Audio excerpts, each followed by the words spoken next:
Welcome back to the Williams, Elleby, Howard, and Easter YouTube channel. I'm Joel and this is Chase, and today we want to talk about something that could be very important if you're planning on driving for the holidays, and that is when you're traveling for the holidays, what do you need to know about insurance coverage before you drive?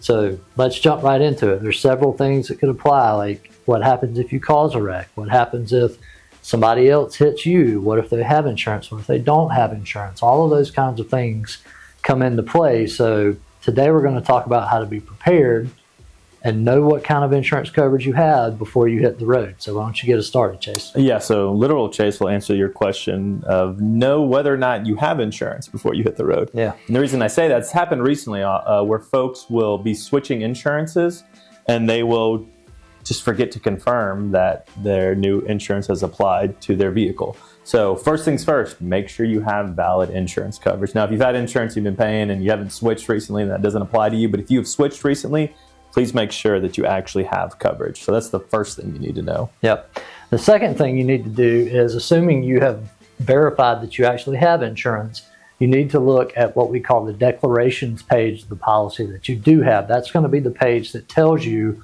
all the different coverages that you have. So the first thing you want to look at is your liability coverage. So how much coverage do you have if you make a mistake and cause a wreck? So the way that I usually tell people to look at whether they have enough insurance or not is think about what kind of assets you have, think about what kind of income you have, and think about what you could not afford to pay. So for example, when I look at my insurance, I think about, okay, what amount would irreparably harm me or either force me into bankruptcy? Because if I caused a wreck and there was $10,000 of damage, do I want to pay $10,000? No. Would that suck? Yes. But could I afford to pay it? Yes. So I don't really have to insure myself against $10,000. But if I caused a wreck with $5 million of damages, that's going to be a huge problem for me, right? Yeah. So what I'm looking at is how much insurance do I need to cover a terrible wreck if I hurt somebody really bad or I hurt a bunch of people, to protect me from financial disaster. And that's the amount that I'm going to go for, because what insurance companies don't tell you is that the most expensive insurance you will ever buy, dollar for dollar, is the lower amount. So those minimum limits policies here in Georgia, it's $25,000 that you have to legally drive. Dollar for dollar, that's the most expensive insurance you will buy. The higher up you go in coverage, so you get $500,000 in coverage, well, $499 is going to be less expensive than $25,000, right? Because insurance companies know the chances of you causing a wreck that causes $500,000 of damage is much smaller than you causing a $25,000 wreck. Right. Yeah. So anyway, look at what you've got to cover yourself if you hurt somebody else or if you damage their property. Yeah. I mean, your monthly is going to go up if you pay for more coverage. But yeah, to your point, dollar for dollar, like it's much cheaper dollar for dollar to have more coverage than it is to have less coverage. And to your point, a lot of times folks will say, I'm fully insured, or I've got all the insurance I need. Well, all the insurance you need in the state of Georgia is really just $25,000 in liability coverage, which is not a lot. That's all you need if you don't ever need to use it. Right, exactly. So it's not a lot. So like Joel's saying, check the deck page, check how much liability coverage you have, because that's going to be important if you cause a wreck. Now, you also want to check how much uninsured motorist coverage you have, because that's what's going to cover you if the person that hits you or causes a wreck either doesn't have insurance or doesn't have enough. And kind of for going into the cost effectiveness of coverage, uninsured motorist coverage is generally much cheaper than liability coverage.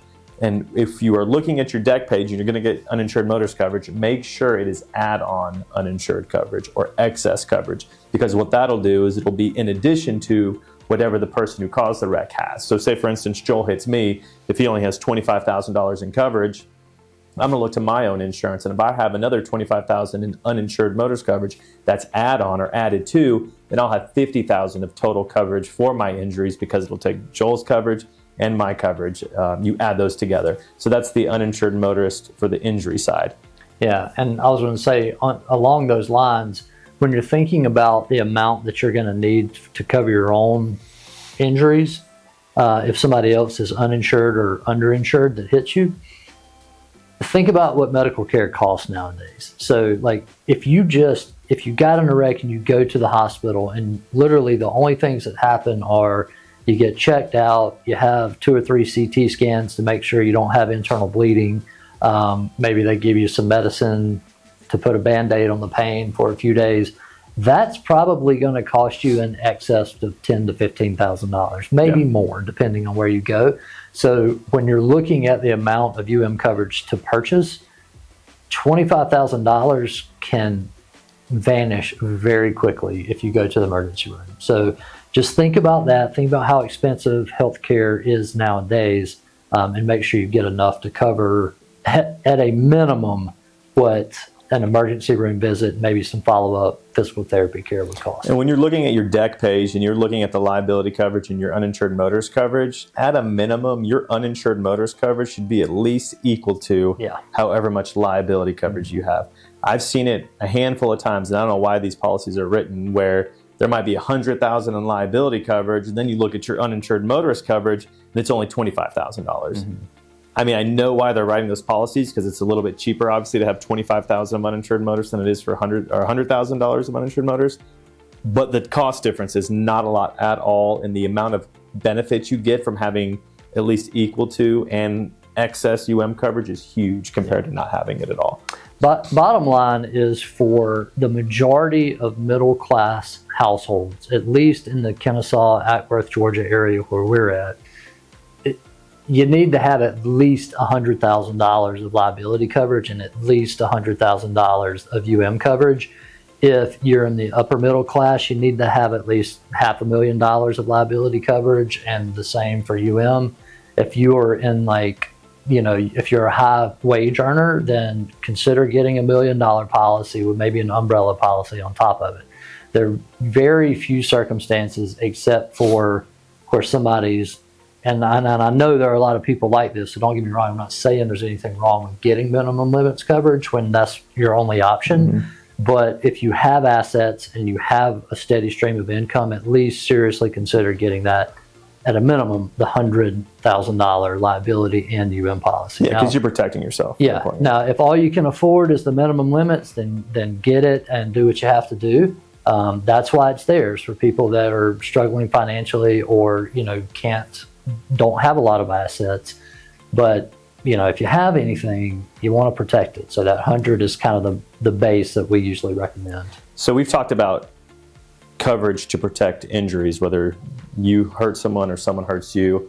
I want to talk a little bit about the property damage side. So when you're looking at that deck page, it's typically, they're all written different, but you'll have, say, $100,000 in liability coverage for your injuries, $300,000 for injuries in the total wreck. So if you had a car full of people, the most your insurance company is going to pay is $300,000 for all the person's injury, all the people's injuries. And then the next thing you're going to have is the property damage. So you'll have, let's say, $100,000 of liability property damage coverage. So that basically means if you cause a wreck or hit a fence or do something, you're going to have $100,000 to cover all the property damage. You can also have uninsured motorist coverage for property damage. This is another thing I see that I really, really, really want people to focus in on, is they'll go and buy all cars are expensive nowadays, but they'll go and buy a $75,000 car, and then they'll get in a wreck with someone who's uninsured and only have $50,000 of uninsured property damage coverage, which is never going to cover that car being, a total loss. So when you're looking at your deck page, if you've got a nice fancy car that's worth, $75,000, you better make sure you have at least $100,000 of uninsured motorist coverage for property damage, because I've seen that so often, and it's not good. Yeah, it's a good idea. They won't have collision. Collision coverage will cover that stuff too, but sometimes people don't even have collision coverage or enough uninsured motorists, and it's like, holy cow, you need to make sure that car's protected. So yeah, we'd appreciate it if you'd take care of that on the front end, because too many people have called us and then we looked at their policy and we had to break the bad news to them, and then they get mad at us, and I'm like, I'm just telling you what your policy says. I'm sorry that this is bad news. We are not. To you. We're not insurance agents, but we can tell you what your deck page means and how it practically impacts you. So, exactly. There's also other parts of the policy. One thing is called MedPay, medical payments coverage here in Georgia. In some states, it's called PIP, personal injury protection payments. But that basically pays for medical bills regardless of who's at fault. So, if Chase and I were in a wreck and Chase has PIP. If the wreck was his fault, it'll still pay his medical bills. If it was my fault, it'll still pay his medical bills up to the limits that he has. So you want to look at that, and that the med pay or PIP coverage can be very beneficial, especially when you don't have $100,000 in medical bills, but maybe you've got $5,000 of medical bills. Then a lot of med pay policy, or a lot of auto policies have med pay up to $5,000. Some are $2,000, $1,000, $500. So you want to look at that and just know, hey, if I'm in a wreck and I have medical bills, that's some coverage that I can use regardless of whether the wreck was my fault to cover some of my out-of-pocket expenses. One other thing that I wanted to kind of circle back on too with the stuff is we've talked about Georgia's minimum limits, which are 25. Other states have different minimum limits. So some states only have you only have to have $10,000 of coverage to drive. Well, that would be gone in the second you walk in the door in an emergency room in Georgia. So you have to think about, if I'm traveling over the holidays and I'm in Florida or I'm in Kansas or I'm in California, what are the minimum limits in the states I'm going to be going through, because the person who hits you in those states may only have those minimum limits. So it's just another thing to think about when you're deciding, what kind of coverage do I need to be comfortable and be safe when I'm out there driving around on the roads.